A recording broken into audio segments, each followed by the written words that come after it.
will be okay. Matt Sedillo was born on December 18th, 1981, in El Sereno, Los Angeles, California. His poetry was compared to that of Amiri Baraka's By the Hampton Institute. He has been described as the best political poet in America by investigative journalist Greg Palast and as the poet laureate of struggle by historian Paul Ortiz. He has been described as one of the most important working class intellectuals of our time. He has spoken at the San Francisco International Poetry and the Texas Book Festival. He was featured on C-SPAN at the 2016 Left Forum and has had numerous international speaking engagements, including Casa de las Americas in Havana, Cuba.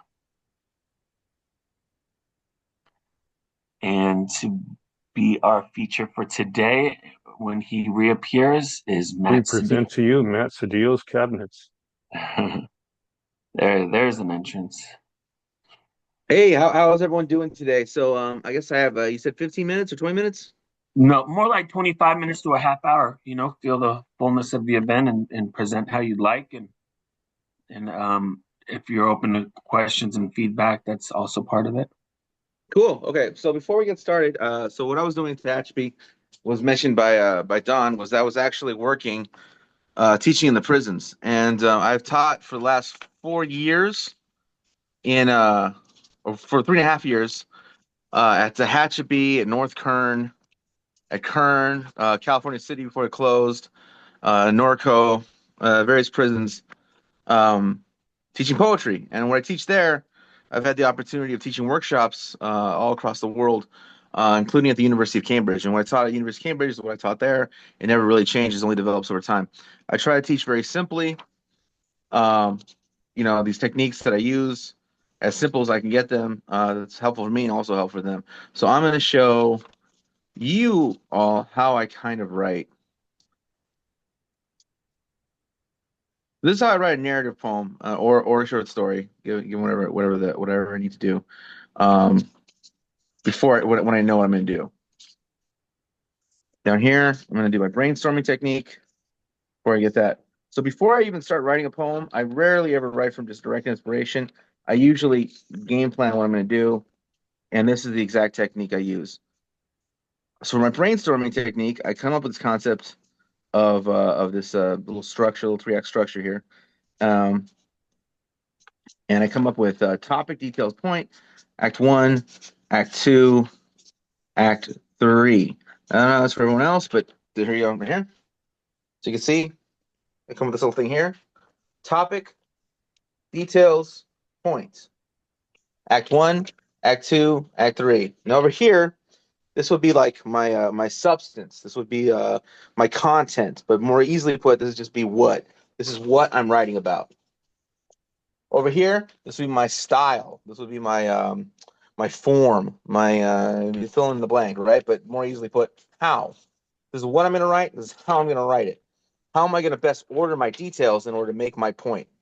And so that's kind of how I approach poetry. I approach it very, very workmanlike. And that's why I'm able to produce a lot of work. Because if I wait for inspiration, I find that inspiration is really quite simply it's just the ability to simultaneously answer the questions how and what. What am I going to write about? How am I going to do it? And when those moments come, I get out of the way and I tried my best just to write some great work that way. But by doing this, by keeping this simple, of topic, details, point, act one, act two, act three. I'm able to produce consistently work that I would deem very good, and then on top of that, any weird departures and inspirations could like elevate to like being great. Okay, so once I have my ideas down from the topic, details, point, act one, act two, act three, I move into this little system here, which is my little system I call the CSAM, and this is mostly for narrative poetry, but also works with just an idea as well. I come with a character, setting, action, meaning. Like who are the characters? Where are they? What's happening and what does it mean? What does it mean both to the characters and what does it mean to the audience? These are two different things. And in the best writing, I think that the meaning is different to the characters than it is to the the audience. And eventually those two meanings converge, right? So you're watching the path of those meaning converge because you're watching someone who does not yet know a thing. And because of that, they act out in ways that are detrimental to themselves and those around them. And then they learn a lesson, right? So that's typical story writing. So each one of these squares isn't just a random square. Each one has a kind of demand and purpose for the position they're in. So on our first square, we have the pre-crisis, which is basically just people living in their routine. That's how we get to know people. Then they have the crisis. So this is them being forced out of their routine. Then we have a moment of doubt / moment of truth, either way, depending on the story you're telling. And then we have a resolution. A resolution should be based on information already introduced to us somewhere in these previous blocks. And so that's how I write. That's how I get down. That's what I do before I even get started. And so I know most people don't do that, especially with poetry, but I do, and it helps me quite a bit. And so so let's do some poems. So this is an example right here. This first poem I'm going to do for you is a great example of a narrative poem, a great example of me using this system. There we go. First up, shadow box to break the dawn. Step jab, step back, feint right, check left, hold the phone, get low. Now digs the body, digs the body, digs the body. Moves in silence, jogs in place in a house of four, fast asleep and slow to wake in broken sweat. Palms his head. Freshly cut.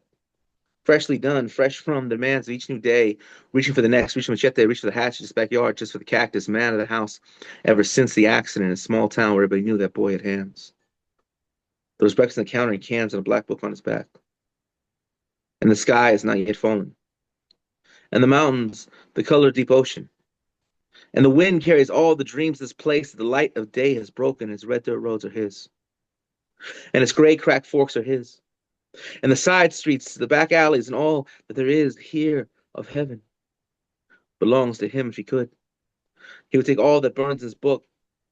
Page the Nawa, sketch a color older than his years and bigger than his time, and balm the sky, this town, this house, this life that grows smaller by the day, returns home to smell of fresh nopales on a hot plate. To his name around a table set, to averted eyes of his pregnant girlfriend, to his sister wheeling in on the cracked linoleum, to his mother's lament about a government check that doesn't quite stretch the way that it used to her clasped hands of undying gratitude to the good Lord above for having sent the extra income of a good son who turned out to be a good man, just like his father before him. The sun is broken, morning is broken, pack it in, kid. The day has now begun, it's round two. Around 200 miles to Los Angeles, Uncle Kern lives. Say, man, I taught the kids to rack a can, to slip a jab, that rivals don't rest, and any mark left must be taken. Say, man, who was taken away and trust his name cannot stop, or outbox the demons within. And yet sometimes when the kid closed his eyes, he could see him in the distance, Uncle Tio Tacayo out on an ocean, a mountain, shadow box, and night, and that mystic acting are one and the same in his fists. Live myth, legend, tradition, the ancient, the sacred. He could. He'll take all that burns in him and carve our legacy, our lineage, the stars. No one came after us. Could have marked us out or deny we were here. There was an extra bag of change of plans. The back could be a one-way trip, tells no one.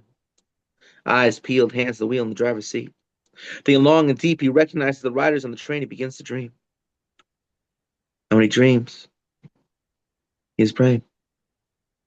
And when he prays, he is dreaming, running, and screaming. And the red dirt road is sinking. Dear Father, who art dead and buried, does anyone, anywhere, survive anything? Or are we all just passengers at the end? Prisoners of guilt, circumstance, and regret. Old man, how easy it must have been to have died young, for you messed it all up. Let them down. Walk on out and see how far your hands can carry you. And by the time they reach Los Angeles, Twin Towers, correctional facility whose uncle currently hangs his head, no explanations expected or given. The prison is on lockdown. Guests are to be turned away. They will leave. He will stay. Spend the rest of the day out from that towering dungeon, hoping against the odds his uncle will catch a glimpse of him, shadow boxing dust, step jab, step back, feint right, check left, bob and weave, cut the ring, now dig to the body, dig to the body, dig to the body. Now dig to the body, dig to the body, dig to the body. Now dig to the body, dig to the body. That night he will sleep in a train. He will find a train yard, fall to his knees, close his eyes, and begin to dream his mother, his sister, his lady, the child she is carrying, the story he'll one day become. Should he choose to run, he will see for the first time he has spent his whole life chasing fathers, figures, and shadows that were never there to begin with. At least not the way we cast them. But none of that matters now. You see, we are a myth. We are a legend. And it's now up to him to reach in his bag and do right with what he's been entrusted that night. He will sleep in the park. Next day, board a bus, returns to the family so deeply loves these trains will leave their station some ocean to ocean can name. He was given to Nemes, meaning you will travel, you will live, and the starlit skies are his, and the open plains, the cityscapes, the uptowns, the downtowns, the small towns that live in canyons, the backyards, and the hillside villages, the east sides, the south sides, the west sides, the north sides, the roaring metropolis, and all that there is of heaven belongs to him and anyone, anywhere across this land where trains cross tracks. That boy had style. That boy had hands. And so that's that poem there. And so you can see from this poem, throughout the word hands gets repeated quite a bit. And each time it appears, it changes meaning. It also drives the story forward. So it has an internal meaning, an internal function, but also an external function. Makes people change, to really have an effect on people's how, not just how they view the story, but how they view their own lives. But also it also propels the story forward. So that's kind of a technique I like to use. I like to use the repetition of words that mean one thing in one section and another thing in a later section. So the journey of the word kind of mirrors the journey of the audience. So that's why they say I'm the best. All right, things like that. All right. Matt, So there's here, one thing that people don't expect. That is that you have it all memorized. oh Mm-hmm. yeah, Do they ever ask yeah. you about that? No, no, I don't think you have. You want to know how Not I do really? it? Okay. So what I do is, well, people ask me all the time, but you've never asked me. So let me tell you, Don. Okay.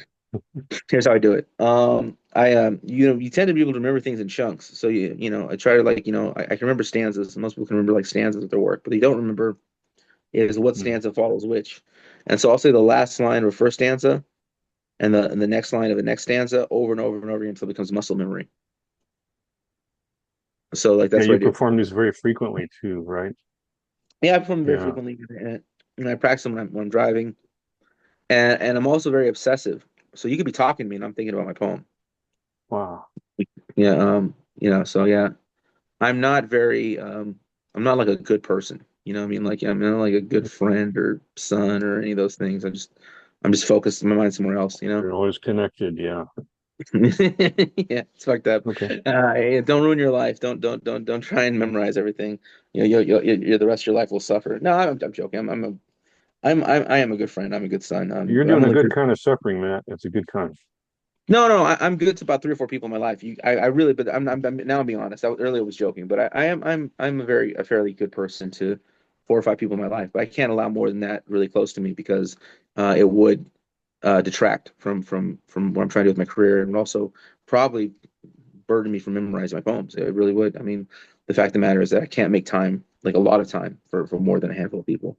That most people do have in life. Most people have much richer lives. I don't really have.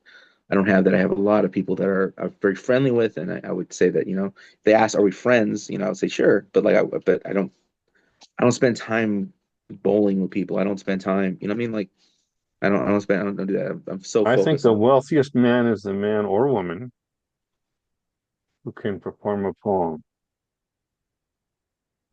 Okay, I like it. I like it. I like it. Well, then I Hmm. am very wealthy because I can do that quite a bit.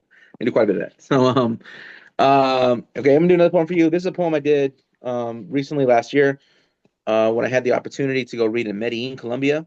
Hey, Matt, can I interrupt you for just a moment, please? Could you do Sure. me a favor and after you close your poem, give me a few seconds to continue to take in its afterwaves before we start talking? Is that possible? Absolutely. Thank Sure, you. sure. I'll do that. Because it's so rich. I'm not ready Mm. to leave it yet when we start talking. So thank Wow. you. I appreciate the compliment. No, that's very kind of you to say. Okay, so this is a poem I had the opportunity to read in this is a poem I had the opportunity to read at Dante's Basilica when I had a chance to read with a guy named John Fosse. And so for those who don't know, John Fosse in 2023 had won the Nobel Prize, and I got a chance to read with him this poem at Dante's Basilica because he was now winning something called the Dante's Laurel. So he was the Hmm. 2024 winner of the Dante's Laurel, and in 2022, another individual won the Dante's Laurel named Matt Sedillo, me.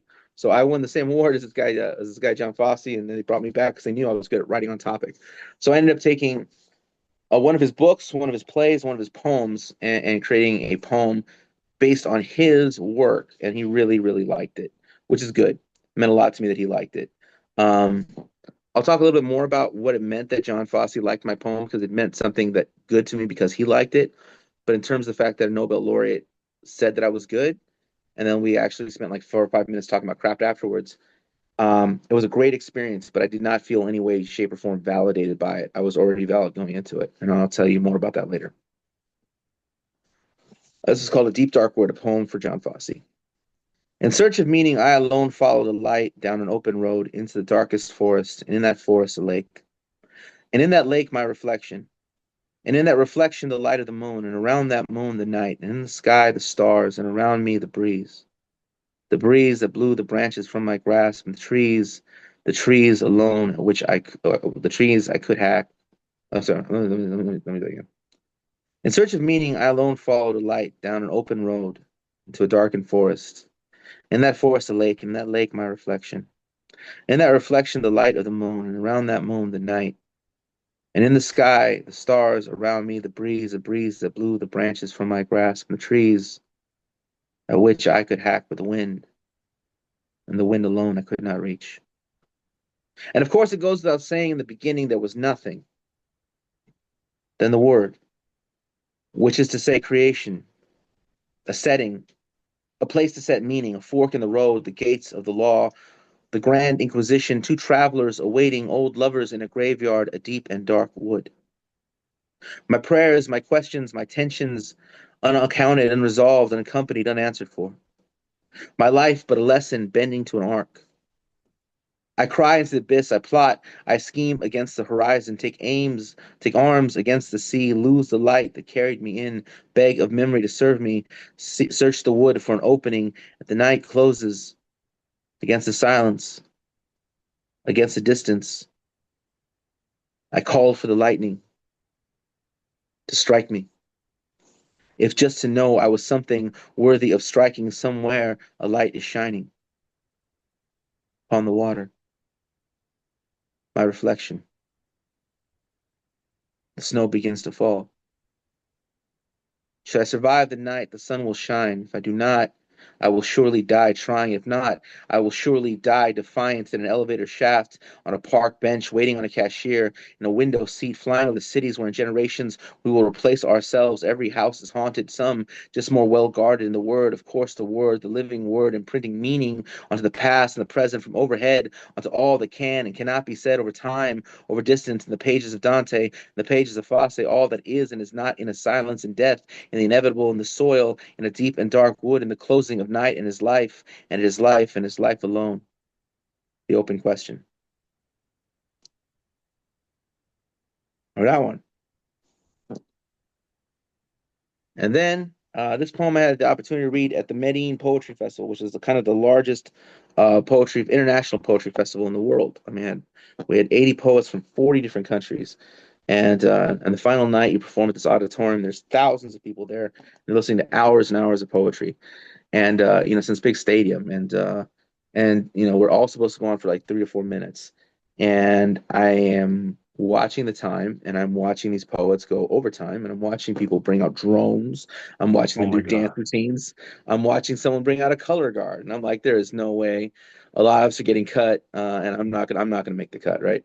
So finally, it was about 3 hours and 45 minutes in, and all of a sudden they say, Un poeta de Estados Unidos, Matt Sedillo. And I'm like, wow, this is a big opportunity. At the same time, I'm like, I did not come here to represent Estados Unidos, man. So I go up there and I say, este poema es para los Chicanos, mi gente, los Chicanos, y para mi patria, Aslan. And so this is a poem I did, which means that this poem is for my people, the Chicanos, and for my country, Aslan. So here we go. This is a poem I did. It's called I Chicano. Chicano poet sits at a desk and attempts to pen an anthem, a classic, a grand sweeping epic of economics, demographics, the fear of a brown nation on a bronze continent, the motive engine, at the beating heart of the Mexican question, Chicano condition now somehow lost in a land of confusion, American neurosis and Hispanic serving institutions. Chicano poet sits at a desk and attempts to dive into ink, into parchment, open letter, An honest ledger of wins and losses, martyrs and marches, the mothers of East Los Angeles, crusades for justice, justice for janitors, the Justice 8, Los Siete, La Raza, the Boulder 6, the Vasquez Rocks, the Silver Dollar, Chicano Poets to the desk and attempts. Aranchero. Vaquero. Bandito. Coro Blanco. Bracero. Pachuco. Brown beret, inmate, cholo, vato, loco, pocho, no sabo, kid, son and heir to all I've seen, but taught to forget the crimes they commit and omit from the text that changed the law when they stole the land and they taught our kids they'll no claim to too much space that change their names come a long way to nowhere. I saw a Chicano poet sit at a desk and attempt. A hope. A dream. A prayer. I spend my days and nights scouring the archives of a lost tribe that stitching every thread of history and culture they could find and called it home. May I carry the moon in my heart, wear my heart on my sleeve, and shrine our heroes in these poems. A Corona, Acuna, Deneuca, Caesar, Dolores, Gomez, Quinones, The Plan, Santa Barbara, San Diego, Catalina, La Tierra, Amaria, Tejarina, Alorista, U, UDP, CSO, ATM, a rifle, and a press, a pen, and a source, a Flores and a gangy, Flores Magones, a 500 years and a 500 more, Batita, Cortina, Jovito, Molesta, Marina, Barrera, Cabrera, Ayala, Carrasco, Cardona, Munoz, Muniz, Ruiz, La Raza, La Crónica, Regeneración, Luce, Asigue, Asingli, Rodriguez, a return to the corn, I Corky, I Joaquin, and I look the same, and I feel the same, and I've survived centuries of genocide and war. Racist politicians, rank militias, pseudo-intellectual academics call their name into question of miento, estudiantil, a Chicano, this land, and I shall endure.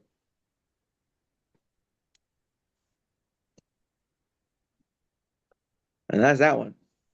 And how are we doing on time, Don? We could go 4 hours like this. This is so cool. But I'm not in charge. Patrick's in charge. I'm I'm just sorry, the Patrick. senior How are we support. doing on time? No, I appreciate it. Don definitely represents the supervision and helps me with my facilitation skills. Well, I'm with Don. I could keep going at least another couple hours. Like this is just an honor and a privilege and a real gift to hear you do your thing. We have a small group today, so if there was one more poem, Matt Sedillo, that you wanted to perform, I Sure, would love to hear. Let me see. Let me try to find this No, here. while he's choosing, Patrick, would you Yes. agree with me that he's employing techniques that we've been talking about all along? Oh yeah. Oh yeah. Right? Like Yeah. going faster, slow, louder, quiet, right? To make emphasis. And Does that? he definitely has that command of his poetry, and it's so rich. I mean, I like how he trusts his natural rhythm, but it's so rich. Like Karen said, like at times it could be even slower, but you get the sense throughout the piece that Matt Sedillo knows exactly what he's doing and why it needs to be faster, why it needs to be slower, why it needs to be understated, why it needs to be profound with emotion. But I have to just say, I just want to jump in real quick, Matt Sedillo. I think one of the things that's so exciting about being introduced to you and your work is the power that you represent in your movement, how you own it, and how you identify as a poet. Certainly, your technique and writing poems is unprecedented for me to observe, and you just seem like not only like to be a technician on a masterful level, you've also got that wild inspiration that keeps it so vital. And you combine those things, and you are an exciting poet to observe and listen to. And I'm just pumped up, like I got butterflies in my gut right now just listening to you, and pumps me up. It's an honor to see you do your thing, and I'm sure we'd all love to hear one more. All right, so one more. I'm gonna tell you though, the thing about that is that thing I want to tell you about Fosse and a Nobel laureate, appreciating my work, was that over the course of over a decade now, I've kind of developed a style, and I've turned that style into discipline, and I've turned that discipline into a standard of excellence that I hold myself to every time out. And in doing so, I've become the world's leading expert as to why I'm excellent. And this is what I encourage everyone to do. And when you're the world's leading expert as to why you're excellent, no one can discredit you, and you'll never seek validation. So I had a Nobel laureate telling me I'm great. I also had this year someone from the Iowa Writers Workshop telling me I'm a hack, I'm overrated, all kinds of stuff, right? I didn't care in either situation because I know better than anyone as to why I'm great. I know that I'm great because I not only know that I'm great, I know why I'm great. I know what I do well, I know what I excel at. And so I know it the way I know, the way a mechanic knows why an engine works. And so I encourage everyone to like know that about yourself. And how do you do that is that you pick up on techniques and things that you really enjoy in the work of others, but don't study the masters, study their techniques, study the maneuvers they employ. And beyond that, become a student of your own odd impulses, become a student of your own mind, understand what is unique and brilliant about you, and get better and better and better in it. Get sharpened, sharpened, sharpened, sharpened at that. And that's how you become somebody that, people, really admire, and that's how you like start employing different techniques, and then you get an esque put at the end of your name. That's Don. That's Matt, are Nobelesque. you purposely off video right now? Oh no, I'm trying to look at this poem. I don't have everything memorized, so I'm looking at something that Okay, I don't okay. have memorized, Understand. and then So you I'll are come back. purposely, yeah. No, Well, one of my incidentally off highlights, of video. course, is having you come to my summer class at Occidental College, man. Yeah. Well, Good I've been memories. yeah, it was memories, memories. All right, so this is the final poem. It's from my next collection, my unpublished collection. It's called Elon Musk Must Be Stopped, Cantos 1 through 25. This is Canto 6, and yeah, it kind of bleeds into 7, so it's pretty quick. There you go. Elon Musk Must Be Stopped, Canto 6. When the city first came into view, forged upon a lake, a sight, a scale, a size unknown to Spanish eyes, Gran Tenochtitlan. Spaniards thought only of gold, of treachery and disease, of divide and conquer. After the fall, they tore down the temples. They tore down the temples and built their cathedrals with the very stone they had stolen. And just as they had done before, claimed the New World as their own. Stolen wealth from Americas, flooded Europe. The transatlantic slave trade began shortly thereafter. And these two crimes intertwined, grew together. And these two crimes intertwined, fed one another, and began to order the whole of humanity. And with this wealth, they set to conquer the whole of Asia. And with this wealth, they turned their eyes to colonize and carve up the whole of Africa. They built universities, fields of study, schools of thought, religious doctrine, print and media, film and television to explain it all. They called it God's grace, providence, eugenics, social Darwinism, Rambo, Indiana Jones. They built institutions, organizations, drafted treaties, made proclamations, divided the world into lines and a map, formed death squads, death camps, dropped nuclear bombs, committed mass murder, genocide, and crime after crime after crime after crime against humanity. Then to justify what they had done, they turned to everything, turned to everyone, and cried out international law, the right of conquest, the good ship Jesus, the Treaty of Nanking, Sykes-Picot, Iran-Contra, the Balfour, shock and awe, the sun that never set on the merchants of London, the Berlin Conference, the IMF, Marrakesh, the VOC, the OAS, the Trilateral, civilizing mission, the Monroe Doctrine of Discovery, gunboat diplomacy, dark alliance, the savage wars of peace, the white man's a burden, now reap his old reward, the tea of China, the scramble for Africa, the crown rule of India, the halls of Montezuma, Pax Americana, the American century, the end of history, the Lexus and the olive tree, the California ideology, the world at your fingertips will all be rich and prosperous, enlightened and philanthropic in our global village of bold ideas and open markets, artificial intelligence finally dragging us from the cave of our puny brains. We'll shoot for the stars. We'll colonize Mars. We'll create supply chains into space, synergize and integrate the intergalactic economy, shine that bright light of democracy onto cosmic void. There is no alternative. We have no choice. Is our celestial destiny blinding, prophetic? Each new century fades in the past. Each new century promising something different from the last. But here comes the new boss, same as it ever was. Gates is a eugenicist. Bezos a supervillain. Brin and Page are peeping toms. Zuck is a weirdo, and Elon Musk, worst of all, Elon Musk must be stopped. And that's my set. I'm back. It's a different way to perform. You used absurdity so well to make your point, to deliver the absurdity of the situation. I really enjoyed that. Thank you. So there are techniques when I do poems where I'm really where I play the villain or I play the yeah, we do the things that we're talking about there. And in those poems, there's a kind of a different structuring of the acts, right? So in the first act, it'll be kind of like I'm welcoming you in to my world. I'm like, hey, the rich, well, they're not like you and me. They see an opportunity, they grab it. Sometimes I'm kind of selling you on it. And then in the middle, it'd be like, okay, here's how it works. The rich, well, here's how it is, derivatives and debt.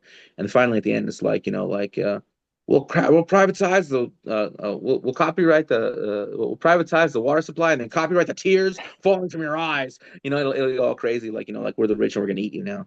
And so like that's kind of so it goes from like a selling point to like, okay, now that you're one of us, let me tell you, and it goes from like selling point to initiation to like reversal, like trap, like you've been had.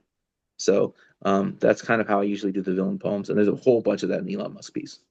Well, it's a little like the Dharma wheel. One point you're high and the wheel turns and you're at the bottom. It's Yeah, still the same wheel, right? Still rotating, but it's like you're going through the phases of the Dharma wheel. Yeah, really nice. Sometimes you're almost an ecstatic poet. almost a what? An ecstatic poet. Has anybody ever heard of that? An ecstatic poet? Ecstatic poetry, where you're so channeled in that it elevates Which beyond just expression. It's like you're almost some Yeah, transcendent level. the energy, the No, concept no, it's reaches just a level of static ecstasy. poets. They're like the muse is right there. It feels Yeah. like that. Hmm. I don't mean to cut you off, Don. I'm sorry. No, It I was done. feels Go it ahead. feels like the burden you carry um genetically um is fierce and powerful and needs to move. Right? And so you are moving it, moving it, moving. I suspect it's endless, that kind of burden and the fierceness, and rightly so. And I think it's quite a task, a heavy task, not heavy in a dark way, but heavy in terms of filled with volume and intensity, the task that you're set out to do with your poetry. So that's my observation. You just defined ecstatic. Right, That's exactly. what it is. It's Uh-huh. an Right, intensity right. that is, Yeah. as Patrick said, it's an intensity that's authentic. It is. I mean, it's like it's in your DNA. Hmm. Um, when you're reading the work that you've composed, it's rewiring. It's rewiring because it's releasing and unfolding the DNA, the holes in the DNA, if that makes any That's a sense. great analogy for it. Yeah, yeah. He's That's my spooling it out. understanding of what Wow. you're doing. And I please mean, put your link in the chat so that I can find you sure. at a later date, okay? Matt's got a new book. Yeah.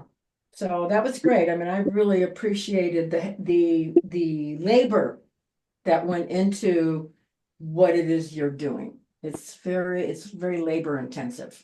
Yeah, So it definitely is. Thank you for noticing that. I really, like your commentary was both very encouraging and is also very detailed and accurate. So those are the best kind of compliments, I suppose. The ones that are uh, both both right. both both that base kind of statements. Things that are both compliments and accurate. So I appreciate that. I do have one more burning question in my soul right now before I let Patrick have his way with you. Like I'm in control. But this was on my mind, okay? This is the truth, man. This is what's on my mind now. Is it more challenging to perform on Zoom? What do you think? Um, I think that at the height of the pandemic, I got really good at it and it became like a discipline unto itself. So I Hmm. had like a chair I would sit in this chair that spun around and I would like move with the chair, I had a chair with Hmm. wheels on it. So like it became like a whole discipline unto itself. But now that I'm out performing live again and whatever, coming back to Hmm. Zoom, yeah, it's a little more challenging, A little like constraining, right? so Yeah. it's constraining. Yeah, yeah. So Well, you at the probably have height to at pick the height work that addresses that fits that. Yeah. Yeah, no, the height of the pandemic, I got pretty good at it because I would like, I would, I put in my little rolling chair and I turned like my like the room I was going to perform into like a set production. So I would like roll the chair over and all of a sudden there'd be a background and then would chain roll over here. And there's a new background and I would make it match what I was doing. because we were all kind of stir crazy, and that was kind of a fun thing to do at the time. Um, and like it all started one day when I was doing a poem, and I just got this urge in me to like spin to make a point, just spin around, right? And I spun around, and that set me on a journey of doing all kinds of odd things on Zoom. But now I would say, yeah, it's a little more challenging to be on Zoom because I'm not, I just hop on the Zoom and just do it. So I'm not really Thank you as for the honest answer. Hey, Patrick, did Karen and I do a good job sussing up Matt, or did we miss anything? No, absolutely. I thought you both did from with your own language. Excellent. I mean, practically speechless myself, and you guys know how rare that is sometimes. I would just, second what's been said and express my gratitude for your the authenticity and spirit of your performance, Matt Sedillo. I got to say, like you in your own work demonstrate how thrilling thrilling and really almost an athletic event performance poetry is. I mean, my heart's like racing right now. I'm pumped up, and it just you really you move the crowd, which is really what it's all about. So thank you again. And we do have some time. Let's get to any other feedback or appreciation for our man Matt Sedillo and his presentation. No, it's just impeccable. And I love the movement, and it encourages us all to own our movement and poetry in our own way. So you brought a lot to the table. Thank you, Matt. Yeah, Thank you. I do have a question. Yes. Yeah, here's another guy. Hey, I'm sorry I'm late, okay. but being comparing to reading on Zoom and then reading live, was it a accomplishment to read on Zoom and then go read live? What's the difference for you? Uh, well, I think that Zoom's great in a way because it can connect people across geographical locations, just not feasible to do unless you're like at some festival or something like that, right? And so I think that we need to keep I think we need to keep the Zoom thing going because like you could read with people from like Berlin or something like that, on a regular basis, not on this, see them once or twice a year or something like that. So I think that the Zoom's great in that regard. We need to do that. But of course, nothing beats a live audience. Nothing beats that being in that room with the person there, and you can pause, you can slow down, you can see what the crowd's feeling. You discover something new as you're performing it because you're feeding off the crowd's energy there, and that new discovery might change how you just generally do it. So all those things are not going to happen outside of a live room. So I think that's really great. For me, what did it feel like to go back out in the world? I loved it, because honestly, when the pandemic hit, that was when my first book came out, Mowing Leaves of Grass, and that book ended up being taught at a lot of universities, and but it was all during the pandemic, so I couldn't go anywhere. So I like this book ended up selling something like 15,000 copies, but all like, well, I'm stuck in the house. You know what I mean? So I didn't really get a chance to. I didn't get a really chance to live that book's growth. You know what I'm saying? And so when it closed, when the world opened back up, I was in immediately. I was in Havana. I was in Mexico City. I was in Rome. I was reading in Paris. I was reading all over the world. So I was really very, very happy when that happened. I really feel that when right before as we were leading into the pandemic, a lot of things in my professional life was really picking up. I just got a chance to read at the University of Cambridge. I'd read at Casa de las Americas, and everything was moving up, up, up, up, up. Stanford, and then all of a sudden, pandemic hit, and then all of a sudden, it was like my life just came to. And I'm not crying. We all had the same bad 2 years, right? So I'm not like poor me, but like, and people died. We all did, yeah. Yeah, and people died. Yeah. So the big story is not like my career derailment, but for me, my career being derailed was really hard. And then when the world opened back up, everything just has opened back up too. So now since then, got a chance to go read in Paris and Rome and Havana again, and Mexico City. I remember it was a big goal of mine to read UNAM, which is like kind of the Harvard of Mexico kind of thing. And I got a chance to go read there, and then like, well, once I read that, I was like, well, I need a new accomplishment. Let me try and get my book taught here, right?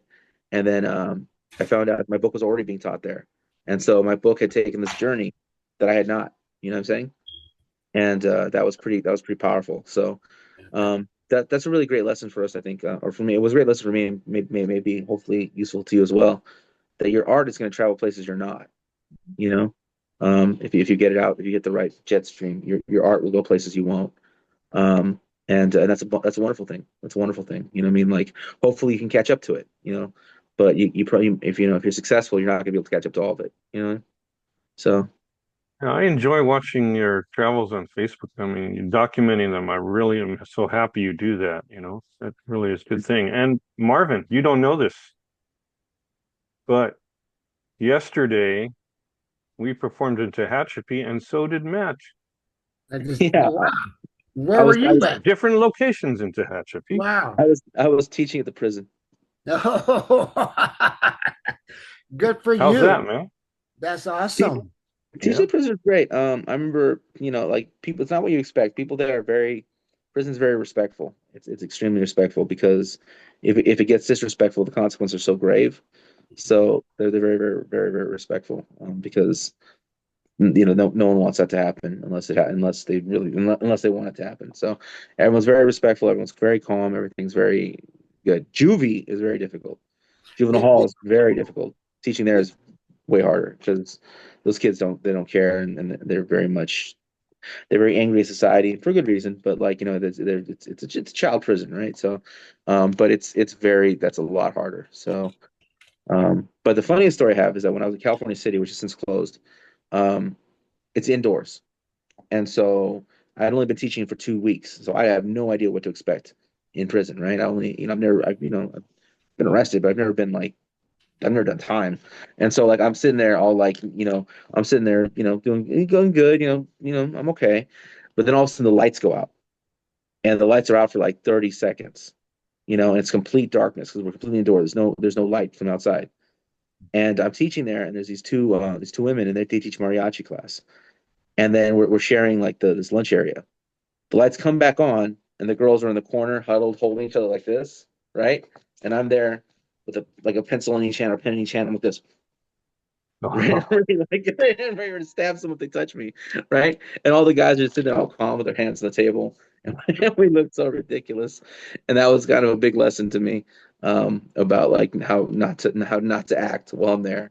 It's really not what people expect. So it's a good experience. I mean, in many ways, people have given up on the people there, and to be there and to have, like, this opportunity where they have a little bit, where they can, where they can express themselves, and give them like 2-3 hours of that a week. That's good, and they get time off because of the course. So I'm happy to do that. I'm excited to do that, and it's a good job, and it's afforded me, the ability to do a lot of other things. So I really do appreciate it. did you drive up the 14 into Tehachapi? I drove up the 5 to the 14, yeah, and then off to some weird road called, like, I don't know, some weird name for the name of the road, that I don't That's know. what we took. We took the 5 to the 14. I was just asking. Yeah, it's Thought it's we got it's on the 58, man. Yeah, we went to, you took the 5 to the 14, and then you picked me up, and then we went to the 58. Yeah. it's And then it's you it's, had us it's, take it's this picturesque road. Maybe that's what he took, because it's yeah, got a name like, what crazy name, man. yeah, yeah. Well, next time we're there, you can meet me up at the Steampunk Cafe, which is a crazy, crazy restaurant out there. Oh, Yeah, yeah, yeah. They serve. It's just like a burger joint, but, or like a diner, but, like, everything's steampunk. So they have, like, a steampunk Abraham Lincoln in there. really? Wow. It's very Oh. strange. Yeah. All right, Patrick, I'm sorry. Go Yeah, ahead. no, that was all. Oh, I appreciated all that. So I want to make sure everybody does have an opportunity to share. Hope I'm willing to go over as always, but I want to make sure everybody has a chance to represent and honor of the gift that Matt Sedillo represents, and have a collective experience here. Um, who's first? I think Don. Don, you want to Are you go, or doing do you this in want to order of go, appearance? Is that what you're saying? or any order? Hmm? First, whoever's ready. Like, I'm a flexible guy. I'm always here first, man. Yeah, I know, and you tend to like to close this But I out. don't see anybody else jumping up and down. Maybe I better do it. Let's do it. Wait, Karen waved a hand. She waved her hand. I always come ready, okay? All right, I don't wait and look for Karen the work volunteered. while everyone's waiting, so, yeah. Karen So, volunteered. I would love to follow our, our poet master, our maestro, if that's okay. I'd love to follow right on your coattails, if that's Go for okay, it. of Yeah, your go for it, beautiful Kim. work. Yeah. Okay, thank you. I'm just going to read one piece. And thank you again for your beautiful, beautiful work. Nightly electric. I run through the cables, still girding your worst nightmare. My wiring cages you, won't let you sleep or turn on the lights to soften the shocks of my tasing your every vile move. Shadow-cloaked slithers into unlit street corners of homeless youth alone. Finger-licking good predator, your manly prowess fangs puncture and poison, already fractured pleas for help. The current of those cries pulses in me, sparking and raising. What nerve endings you have will sizzle. Thank you.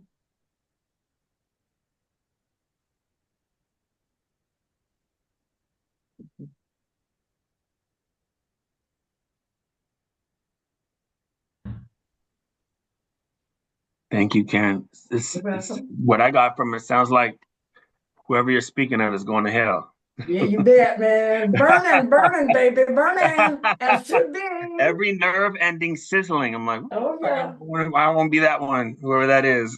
That's a hell of a line. And I definitely felt the passion in that presentation. Thank you, Karen. Thank you. Any other feedback or affirmations for Karen's work? He's a great example of someone who employs those techniques naturally that we were talking about, louder and quieter and faster and slower for emphasis and making the gestures follow, Yeah, it was an excellent performance. Yeah, no, I really love the way he stuck the landing. You end with the sizzling nerve endings. It's really great. Like, every time when I'm editing, always the best thing is like, or the thing that I always not sure is always like, it's always a question of the order. It's always like, no, that, so like ending with like a really strong line. You really did. That was great. Great. Thank you very much. I think it was a really good reading. I always have the problem of reading not loud enough, not enough gestures, and you read that very well.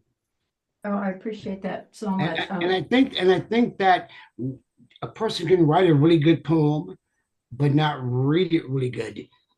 So it kind of takes away from what my muse gave me, And I've been trying to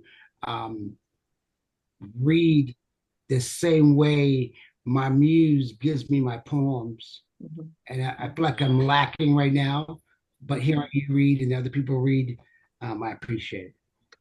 I find it so important when I'm going to vocalize a poem as opposed to read it on the page, that the poem, its essence, and I are in alignment. So my task is just to deliver it.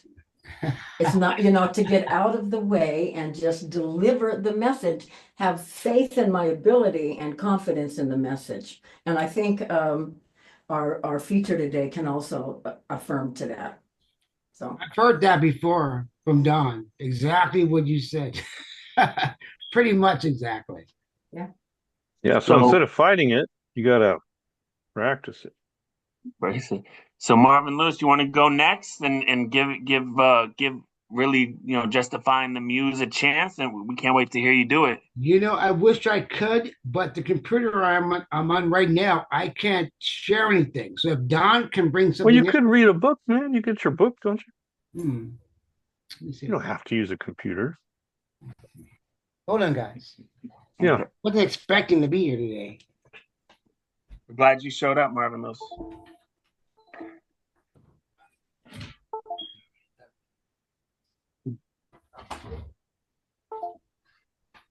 Okay, so I'm going to read something from Snacky Snacks, His new book. my new book. It has 4 different librettos in it. One libretto is a libretto that Don and I collaborated on. But I'm not going to read that. I'm going to read the first one in the book because I'm so used to it. The title of this libretto is called "In Front of Locked Doors." Its brains had become blacktop, its blood stained. After putting its dead body into black trash bag, I mourned my evil self for thinking I should have taken a picture. So sorry, little kitty. Please have pity on this thing called me for acting as if I didn't care. That was a good read. It was because I know the poem. Good practice. Excellent. Yes. You know, a short poem is even harder to perform because you got to really take your time, draw it out. Well, it's funny for you to say that because I lately, for the last 5 years, I've been writing shorter poems. Hmm. So I'm realizing now that with a short poem, you do have to slow down and emphasize each word, even if the word is so minute. Yeah, I thought that was an excellent reading, Marvinlouis, and the poem itself. Like, I really appreciate how it shows the dilemma and the contemplation, the self reflection, in the mourning of the loss of the cat, and the call to the higher self to honor the loss properly. I just feel like it's something we all go through. It's interesting. You like you it just I thought it was very human and something we can all relate to. Thank you. Mm. That's a good blurb for the back of your next book. That's what Marvin is. Very good, Patrick. Say that again, Don. That's what Marvin is, man. He's very human, and he's got that connection to his own feelings that he's delivering it in the context of the poem. Really. And channeling the divine muse all at the same time. Yeah, that's beautiful. I have to say, I get so many compliments on on your picture, the picture you got from my chapbook, Marvinlouis. Yes. They're like, "How'd you get that?" I'm like, "That's my man Marvinlouis. He got that picture." I always got to give you credit. That was perfect. I appreciate Any it. more affirmation or validate feedback for Marvinlouis's performance? Yeah, that's enough. All right, we're doing good. We still got a couple minutes to spare. We might go a little over, but Don, it's your call. You can close us out or go next. I always defer to you. I always defer to you, so I'm going to go next. Okay, thanks, Don. You close out. All right. This is a poem called New Definitions. The word sky is toxic, ashy, brown, heaviness in lungs. A key in pocket for something that isn't there anymore. Baked, the feeling of being proximate to burning wood frame. Tree, a blackened ghost, frantically waving branches in wind. Depths lead to empty view of smoky concrete and pointed chimneys. Lost means having to sleep in a hotel room with donated pajamas. Past memories are stored in mind instead of photo albums. Cars wait in parking lot line for food and other necessities. Art is what remained of creations as pulp or charred ceramic. Home and job have become distant places in wish of replacing. Dog helps find ashes of a loved one previously earned. Money is needed more than ever, so please go fund someone. Poetry has not changed and is still evidence. Mind follows heart.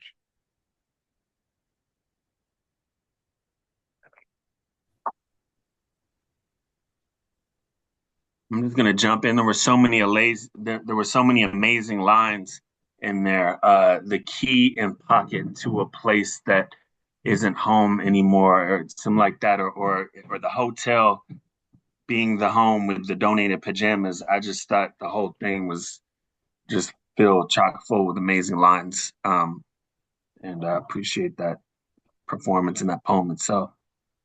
It must have been a big fire. The Eaton Fire, man. I know that. You know that.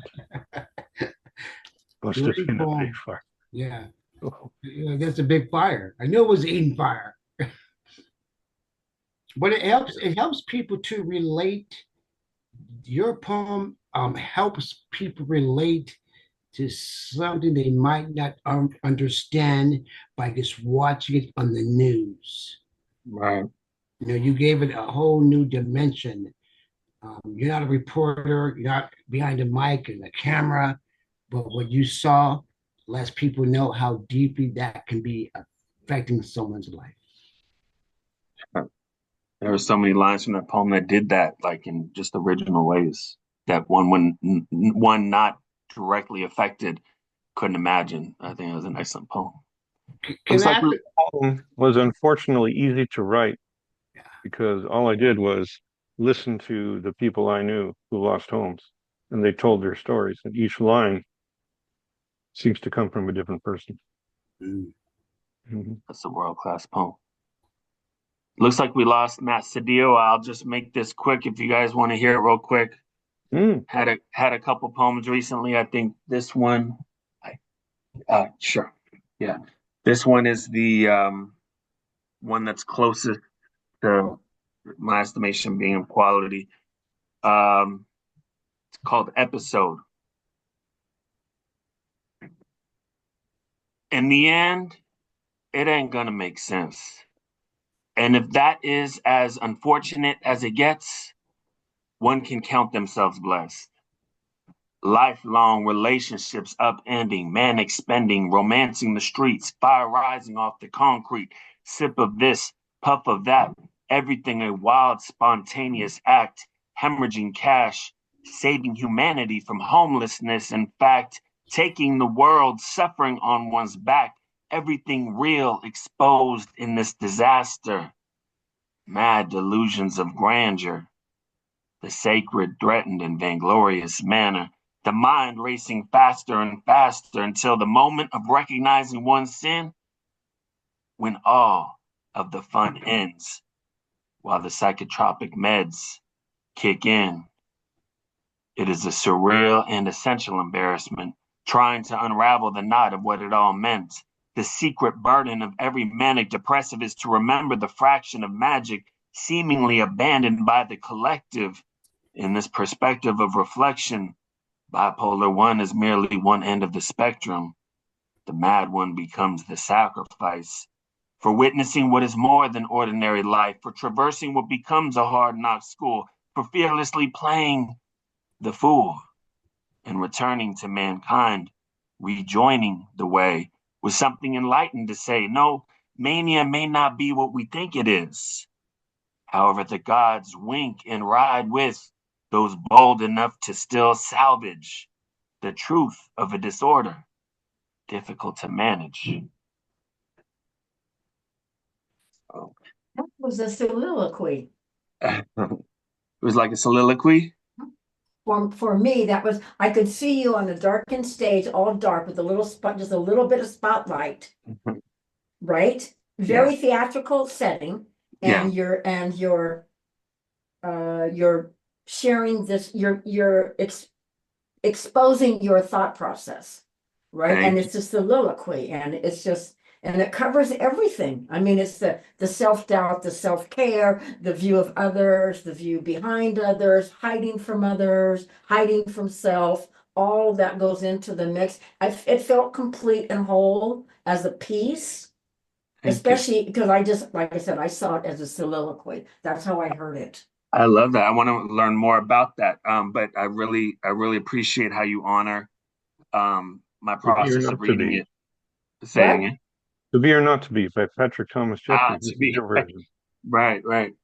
Well, thank you, everyone. Hold on, I didn't get a comment, bro. Oh, Marvin. I feel vulnerable. I'm trying to duck out before I. You know, hold on, bro. Because I always love how you read your poetry. And I'm not sure if you realize how you express yourself and the experience of things, how it might affect and lift someone else other than yourself up. And what I want to say that on an individual level, the way you helped me, if it wasn't for you and just you motivating me and in other ways, there wouldn't have been a Need Nat Poetry Festival. Thank you, Marvinlouis. You really stepped up, Thank you know, in one way, and then just motivating me to keep going. Thank you, Marvinlouis. So if you think you don't inspire people and lift people up, just think about, hey, if it wasn't for you, we wouldn't have had the Need Nat Poetry Festival. Thank you, Marvinlouis. That's Or so this kind show. of you to acknowledge it. And this, but conversely, Don and Marvinlouis, you guys are major motivators for me, my community, my poetry family.